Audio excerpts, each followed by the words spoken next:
Hello dear students, welcome to Spark Academy. चलिए आज के सेशन की शुरुआत करते हैं, जहां हम प्रैक्टिस सेट 8.2 को कंटिन्यू करेंगे। यहां पर हम क्वेश्चन नंबर 3 तक ऑलरेडी कर चुके थे लास्ट सेशन में। क्वेश्चन नंबर 4 की तरफ बढ़ते हैं। क्वेश्चन नंबर 4 में देखिए क्या कहता है। If diagonal of a rectangle is 26 centimetre and one of the side is 24 centimetre, find the other side. यानी आपको एक रफ डायग्राम बना लेना है, तो हम कैसे इसे सॉल्व करेंगे उससे आपको एक आइडिया आ जाएगा। हालांकि यहाँ पर कंस्ट्रक्शन नहीं करना है, यहाँ पर आपको इसे सॉल्व करना है। तो मान लीजिए कि आप ए बी सी डी नाम का कोई यहाँ पर एक रेक्टेंगल है, इस जिसका डायगोनल आपको दिया है। ए सी एक डायगोनल है और बी डी भी एक दूसरा डायगोनल है। और आपको पता है कि रेक्टेंगल के जो डायगोनल होते हैं वो आपस में कॉन्ग्रुएंट होते हैं। तो मैंने यहाँ पर एक ए सी ले लिया 26 सेंटीमीटर का as a diagonal, and one of the side is given that is 24। मान लो ए बी मुझे मिला है 24 सेंटीमीटर, तो डी सी भी हो गया 24 सेंटीमीटर। यानी मुझे या तो बी सी ढूंढ लेना है या तो ए डी भी ढूंढ लेना है। अपोजिट साइड कॉन्ग्रुएंट होता है, कोई भी एक साइड आप ढूंढ लो। तो अदर साइड ढूंढने के लिए मान लीजिए बी सी मुझे यहाँ पर एक्स मैंने ले लिया। अब आप जैसा कि जानते हैं बेटा कि रेक्टेंगल के सारे जो एंगल होते हैं, सारे एंगल क्या होते हैं, 90 डिग्री होते हैं, बराबर। फिर वो ए हो, बी हो, सी हो, चाहे डी हो। तो अब आप यहाँ पर देखो कि एक रेक्टेंगल बना हुआ है ए बी सी नाम का। ए बी सी नाम का जो यहाँ पर रेक्टेंगल बना है, हम उसे कंसिडर कर लेते हैं। In triangle A B C angle B is 90 degree, ठीक है। Therefore triangle A B C is a right angle triangle. A B C मेरा एक राइट एंगल ट्रायंगल हो गया। So using Pythagoras theorem. Pythagoras theorem से आपको पता है क्या होता है पाइथागोरस थियरम। अगर ये एक राइट एंगल ट्रायंगल है तो मैं यहाँ पर पाइथागोरस थियरम लगा सकता हूँ, ठीक है।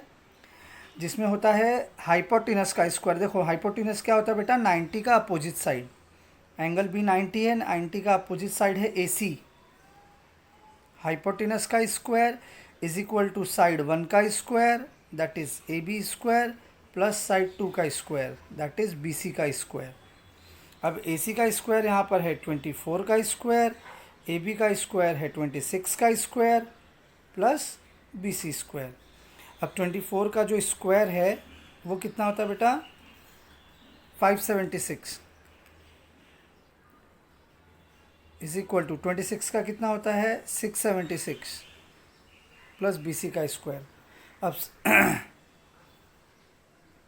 अब हम क्या करेंगे, आप इसे लेफ्ट साइड में शिफ्ट कर दो तो क्या हो जाएगा, minus 576 minus 676 is equal to B C का स्क्वायर। तो ये आपका हो जाएगा -100 is equal to B C square, है ना। साइन ऑफ बिगर नंबर लग जाएगा माइनस। अब -100 का स्क्वायर रूट क्या होगा, क्योंकि यहाँ पर तो बेटा स्क्वायर है ना, मुझे प्लेन बी सी चाहिए। So we will take the square root.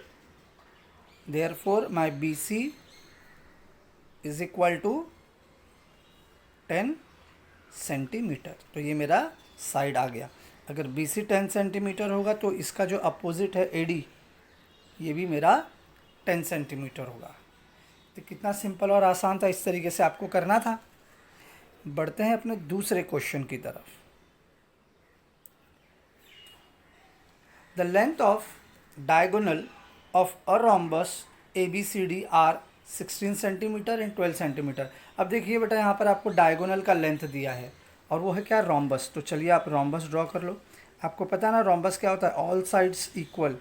Rhombus P Q sorry A B C and D दिया हुआ है ना, ए बी सी डी, जिसमें आपको डायगोनल दिया है 16 सेंटीमीटर है। कौन सा, ये बड़ा वाला। डायगोनल के रोम्बस के डायगोनल आपस में कॉन्ग्रुएंट नहीं होते बेटा। देखो ये बड़ा वाला डायगोनल है और ये छोटा वाला डायगोनल है, ये आप ले लो इसको 12 सेंटीमीटर। ठीक है बेटा, तो इससे क्या हो जाएगा, आपको दोनों डायगोनल का लेंथ मिल गया। अब आपको रोम्बस की प्रॉपर्टी, डायगोनल की प्रॉपर्टी पता होनी चाहिए। रोम्बस के डायगोनल की प्रॉपर्टी क्या होती है, they are not a congruent, they are perpendicular, they are perpendicular bisector. Perpendicular यानी कि 90 डिग्री। मान लो कि एट पॉइंट ओ पे ये दोनों एक दूसरे को इंटरसेक्ट कर रहे हैं, तो जो ओ वाला है ये आपका 90 डिग्री हो जाएगा। प्लस बाइसेक्टर है, बाइसेक्टर मतलब my D O is equal with B O, दोनों इक्वल पार्ट में डिवाइड होगा। अगर मैं आपको कहता हूँ कि बी डी मुझे 12 सेंटीमीटर दिया है, तो डी ओ कितना होगा, ऑब्वियसली 6 सेंटीमीटर। बी ओ कितना होगा, 6 सेंटीमीटर, दोनों इक्वल पार्ट में डिवाइड हो रहे हैं। सिमिलरली अगर ए सी मेरा 16 सेंटीमीटर है, कितना, 16 सेंटीमीटर है, तो ए ओ उसका हाफ है, यानी 16 का हाफ ये भी 8 हो जाएगा, और ओ सी ये भी मेरा 8 सेंटीमीटर हो जाएगा। तो इस तरीके से आपको करना था। तो एक बार आपको दोनों हाफ हाफ मिल गए, बी ओ कितना मिला, 6 सेंटीमीटर, क्योंकि 12 का हाफ तो 6 होगा ना। ए ओ कितना मिला, 16 का हाफ 8 सेंटीमीटर। तो अब आप देखो, ए ओ बी एक राइट एंगल ट्रायंगल है, A O B is a right angle triangle ना बेटा, क्योंकि ओ 90 डिग्री है, ओ मेरा 90 डिग्री है। तो यहाँ पर मुझे हाइपोटेनस ढूंढना है, यहाँ पर मुझे हाइपोटेनस ढूंढना है। तो 8 का स्क्वायर और 12 का स्क्वायर लेके पाइथागोरस लगा के हम इसे भी सॉल्व कर सकते हैं। तो चलो, in rhombus A B C D segment, आप लिख दो segment B D is perpendicular bisector to the segment A C. ठीक है, ये प्रॉपर्टी है, देयरफॉर, ठीक है, ये प्रॉपर्टी लगा देंगे, परपेंडिकुलर बाइसेक्टर है, देयरफॉर आप ये बोल सकते हो, और ये भी लिख दो, segment B D intersecting segment A C at point O, point O के ऊपर जाकर इसको मीट करता है। ठीक है, पॉइंट ओ के ऊपर जाकर ये दोनों ए सी और बी डी आपस में इंटरसेक्ट कर रहे हैं। सो देयरफॉर सेगमेंट कोई भी ले लो, बी ओ ले लो, my B O is half of B D and my A O is also half of A C. So my BO is half of 12 and my AO is half of 16. So 2 6 are. Therefore my BO is 6 centimeter and my AO 2 8 are 8 centimetre. इस तरीके से आपको इसे करना था। तो ये तो हो गया, आपको BO मिल गया और AO मिल गया। अब हम लेंगे in triangle A O B, A O B आपको पता है एंगल ओ जो है वो 90 डिग्री है। कैसे पता आपको, आप लिख दो, diagonal of rhombus are perpendicular bisector of each other.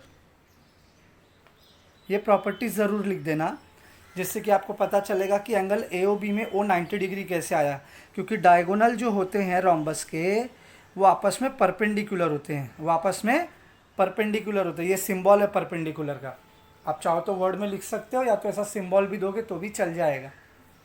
ठीक है, ओके। नाउ देयरफॉर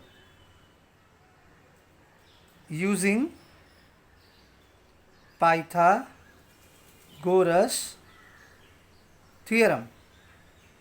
सो पाइथागोरस में पहले क्या आता है, हाइपोटेनस। इसमें हाइपोटेनस कौन है, देखो A O B O 90 degree यहाँ फॉर्म हो रहा है एंगल ओ पे, तो ओ का अपोजिट 90 डिग्री का अपोजिट हाइपोटेनस, यानी ए बी का स्क्वायर प्लस ए ओ का स्क्वायर प्लस बी ओ का स्क्वायर। सो ए बी कितना है मुझे नहीं पता, ए ओ कितना है, that is A O is my 8 square, B O is my 6 square so what is the 8 square? 8 square कितना होता है बच्चा?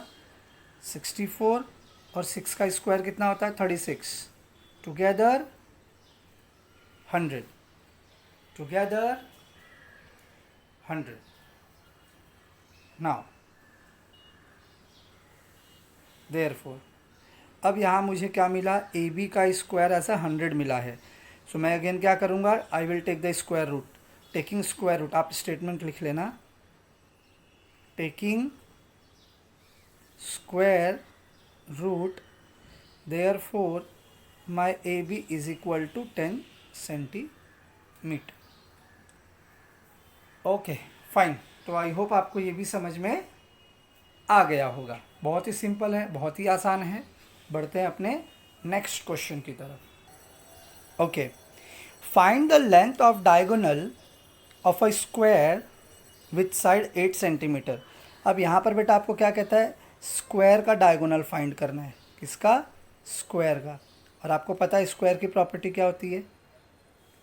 All sides are equal, all sides are equal and diagonal will also equal. तो find the length of diagonal of square. आपको ये diagonal ढूंढना है. A सी नाम का डायगोनल ढूंढना है. ए सी ले लो चाहे बी डी ले लो, आपके ऊपर है. मैं ए सी ले रहा हूँ. ए सी डायगोनल ढूंढना है.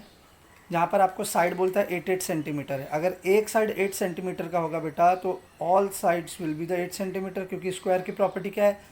All sides are equal. ठीक है, तो मैं यहाँ पे ले लेता हूँ in square A B C D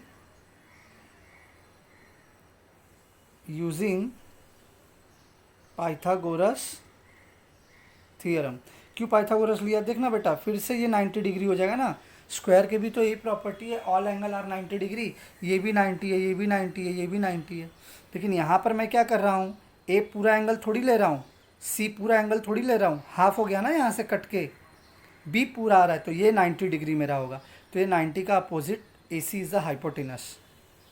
hypotenuse का स्क्वायर प्लस साइड 1 का स्क्वायर प्लस साइड 2 का स्क्वायर. ए बी कितना है? 8 का स्क्वायर प्लस 8 का square, that is 64 plus 64. So my A C square is equal to 128. ठीक है, अब मैं यहाँ पे क्या लूँगा? Taking square root. Again taking square root, therefore A C is my under root 128 centimetre. तो डायगोनल आ गया 128. अगर आप चाहो इसे और सिंप्लीफाई करना तो भी कर सकते हो. सिंप्लीफाई कैसे होगा? 128 का फैक्टर ले लो तो ये हो जाएगा आपका 2 इंटू 64 ना.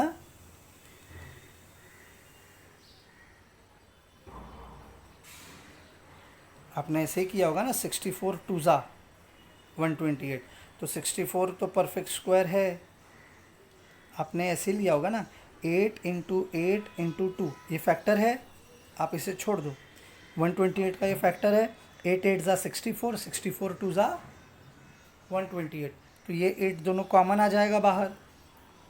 तो ये 8√2 सेंटीमीटर. देख लेना दोनों में से जो भी आपको लगे. ये इसका सिंपल फॉर्म है. स्टूडेंट्स एक छोटा सा यहाँ पर ये हो गया है, मैं मुझसे कुछ छूट गया है, और वो ये है कि हमने साइड तो फाइंड किया. ये क्वेश्चन नंबर 5 की बात कर रहा हूँ बेटा. क्वेश्चन नंबर 5 में आप देखोगे तो फाइंड द साइड, हमने साइड तो फाइंड कर लिया 10 सेंटीमीटर ए बी. ठीक है, लेकिन आपसे पेरीमीटर भी पूछा था, वो तो हमने फाइंड नहीं किया. तो पेरीमीटर ऑफ रोम्बस क्या होता है? मैं यहाँ पर साइड में करा देता हूँ. What is the perimeter of rhombus? 4 into side होता है, क्योंकि बेटा देखो रोम्बस और स्क्वायर ऑलमोस्ट सेम होते हैं. रोम्बस के भी all sides are equal, square के भी ऑल साइड्स आर इक्वल ही होते हैं. ठीक है, तो ये 10 है तो ये भी 10 है, ये भी 10 है, ये भी 10 है. तो पेरीमीटर होता क्या है? Perimeter nothing but this is the sum of all sides. Perimeter is nothing but sum of all sides. यानी ये 10, ये 10, ये 10 और ये 10 कुल मिला के हो गए 40. तो आप डायरेक्ट चाहे तो ऐसे कर दो, और या तो ये फॉर्मूला लगा दो 4 इंटू साइड. तो 4 इंटू साइड, साइड कितना मिला बेटा? साइड मिला है 10, तो 4 10 ज़ा 40 सेंटीमीटर। देखा, बात तो वही घूम फिर के आएगी। 4 साइड है इसलिए 4 से मल्टीप्लाई कर दिया, या चारों साइड के 10 10 10 को 4 बार ऐड कर दो।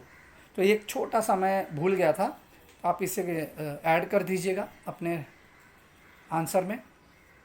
अब बढ़ते हैं आज के आखिरी क्वेश्चन की तरफ। Okay student, measure one of the angle measure of one angle of a rhombus is 50 degree, find the measure of remaining 3 angles. अब ये तो बहुत सिंपल है, आपको मैंने बताया है कि अगर आपको कोई भी एक एंगल दे दिया, ठीक है, और बाद में उसके सारे रिमेनिंग एंगल पूछता है, जैसे मान लो ये पी क्यू आर एस एक रोम्बस है जिसमें one of the angle is 50 degree. One of the angle मतलब एंगल पी जो है ये 50 डिग्री है।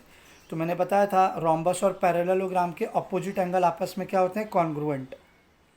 अगर पी 50 है तो आर भी 50 होगा, लेकिन पी का क्यू एडजेसेंट एंगल ये कितना होगा। तो एडजेसेंट एंगल मैंने आपको बोला था sum of adjacent angle is 180। Sum of adjacent angle of rhombus is 180। तो 180 में से हम 50 माइनस कर देंगे तो ये आ जाएगा आपका 130। अब अगर Q 130 है तो Q का अपोजिट है S, ये कितना होगा 130। तो ये रिमेनिंग 3 एंगल्स हमने ढूंढ लिया। इसे लिखेंगे कैसे, in rhombus P Q R S angle P is equal to given 50 degree, ठीक है। Now angle measure angle P is equal with major angle R. Reason, opposite angle of rhombus are congruent. Opposite angle of rhombus are congruent. Therefore, major angle R will also equal to 50 degree. Now, major angle P plus major angle Q is equal to 180 degree. Reason, sum of measure of adjacent angle of rhombus is 180 degree. ये reason है। Sum of measure of adjacent angle of a rhombus is 180 degree. Therefore angle P 50 plus measure angle Q is equal to 180. Now 50 will go to the right hand side. Therefore measure angle Q 180 minus 50 is equal to 130 degree. So here we got Q as a 130 degree. Therefore angle Q is equal with measure angle Q is equal with measure angle S. Same property, opposite angle of rhombus are congruent और या is congruent. Therefore measure angle S will also is equal to 130 degree. जो Q का है वही S का भी आएगा। तो S मिल गया, Q मिल गया, R आपको मिल गया। 50 130 130। और ये प्रॉपर्टी अगर आपने नहीं लिखी ना बेटा तो आपके मार्क्स यहीं कटेंगे इसी प्रॉपर्टी पर। कैसे पता है ये दोनों इक्वल है, तो ये रीज़न है। कैसे पता इन दोनों का 180 कहाँ से आया, इन दोनों का सम, तो ये रीज़न है। सो इस सेशन को मैं यहीं पर स्टॉप करता हूँ और यहाँ पर आपका एक प्रैक्टिस सेट और कंप्लीट होता है। अब अगले सेशन में मैं आपको कुछ नए कॉन्सेप्ट के साथ मिलूँगा। सो आज के सेशन के लिए बहुत बहुत धन्यवाद and thank you so much for watching this video.